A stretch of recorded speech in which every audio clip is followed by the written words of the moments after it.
مومنین و مومنات کے لیے شادی کے بعد کا غسل جنابت کا صحیح طریقہ لائے ہیں۔ فروع کافی امام جعفر صادق علیہ السلام نے فرمایا، پورے جسم سے چکنائی میل دور کرنے کے بعد غسل جنابت کریں گے۔ جب غسل جنابت کرنے لگیں سب سے پہلے 3 بار اپنی شرمگاہ کو دھو لیں۔ 3 بار شرمگاہ کو دھونے کے بعد نیت کریں گے، غسل جنابت کرتی ہوں یا کرتا ہوں رفع ہونے حدث کے، مباح ہونے نماز کے، واجب قربتاً اللہ۔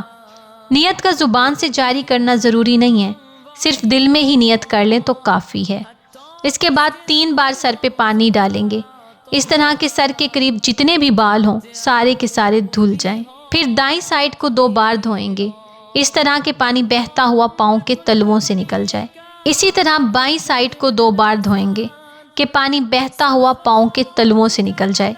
فروع کافی امام جعفر صادق علیہ السلام نے فرمایا، غسل جنابت واحد غسل ہے، نہ اس سے پہلے وضو کیا جائے گا نہ اس کے بعد وضو کیا جائے گا، غسل جنابت بس اتنا ہی ہے۔